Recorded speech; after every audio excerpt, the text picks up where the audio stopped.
여러분, 안전하게 모으는 게 최고다. 이 말, 아직도 믿으시나요? 매달 꼬박꼬박 적금 넣고, 연금 붓고, 20년만 버티면 노후는 편할 거라 생각하셨죠? 그런데 만약 20년 뒤, 그 연금과 적금이 지금의 절반 가치도 안 된다면요? 오늘은 인플레이션 시대의 착각, 저축의 함정을 이야기해 보겠습니다. 제1장. 문제 제기. 숫자는 늘지만 가치가 줄어든다. 은행 잔고는 늘고 있습니다. 하지만 여러분의 구매력은 매년 줄어듭니다. 이건 단순한 느낌이 아니라 데이터로 증명됩니다. 지난 20년간 한국의 소비자 물가지수는 약 55% 상승했습니다. 즉, 같은 100만 원으로 살 수 있는 물건이 지금은 155만 원을 줘야 살 수 있다는 뜻이죠. 그럼 은행에 묵혀둔 1000만 원의 실제 가치는 사실상 절반으로 줄었다는 겁니다. 제2장. 착각의 시작. 복리의 마법이 아닌 착시. 많은 사람들은 복리 계산기를 보며 이렇게 말합니다. 연 4% 금리로 20년 넣으면 2배네. 하지만 이건 어디까지나 명목 금리입니다. 여기서 물가 상승률 3에서 4%를 빼면 실질 금리는 거의 0에 가깝습니다. 결국 2배로 불린 돈은 가격이 2배 오른 세상에서 제자리인 셈이죠. 복리는 착시일 뿐입니다.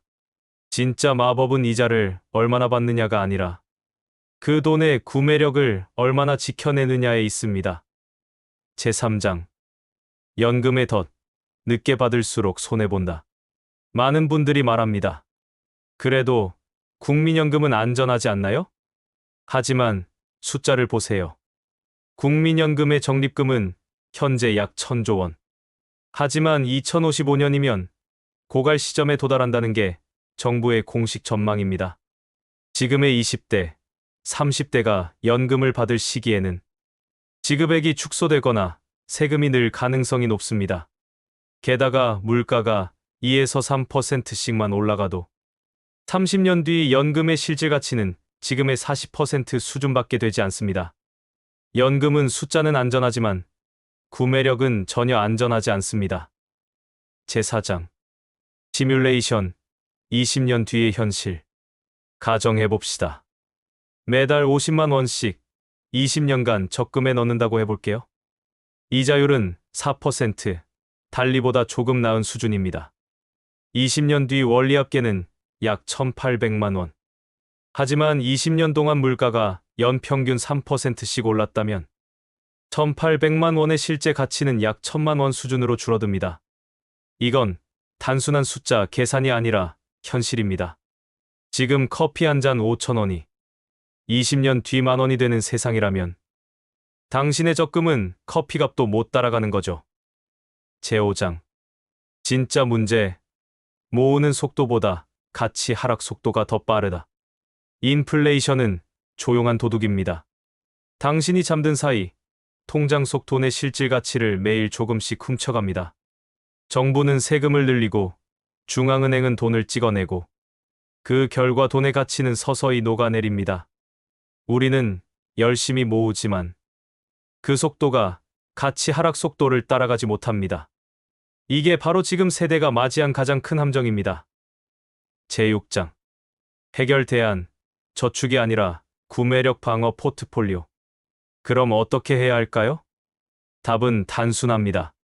모으는 것보다 지키는 것에 집중해야 합니다. 1. 인플레이션을 이길 자산의 분산 투자하기. 금, 리츠, 배당주, ETF, 디지털 자산 등 단기 이자보다 장기 가치 상승을 노리는 구조. 2. 연금 대신 현금흐름형 자산 확보. 배당금, 이자, 임대 수익처럼 꾸준히 현금이 들어오는 자산. 연금처럼 받는 구조이지만 인플레에 덜 취약. 3. 시간을 분산하라. 매달 일정 금액을 꾸준히 투자하는 적립식 투자는 여전히 유효. 다만 목적은 저축이 아니라 구매력 유지. 제7장. 인사이트. 안정의 의미를 다시 정의하라. 진짜 안정이란 원금 보장이 아닙니다. 실질 가치 보장입니다. 통장 숫자가 변하지 않아도 그 돈으로 살 수 있는 물건이 줄어든다면 그건 손해입니다. 우리가 안전하다고 믿는 건 사실 정지된 위험입니다. 움직이지 않기 때문에 안심하지만 세상은 계속 움직이고 있죠. 그 사이 돈의 가치는 조용히 사라집니다. 제8장 결론. 저축의 시대는 끝났다. 이제는 얼마나 모았는가 보다 얼마나 지켜냈는가가 중요한 시대입니다. 연금과 적금은 필요하지만 그것만으로는 부족합니다. 부동산, 주식, 금, 비트코인, 배당, ETF. 이 모든 건 결국 가치 보존의 도구일 뿐입니다. 진짜 은퇴의 안전망은 정부나 은행이 만들어주는 게 아닙니다. 당신 스스로 설계하는 구매력 방어 시스템입니다.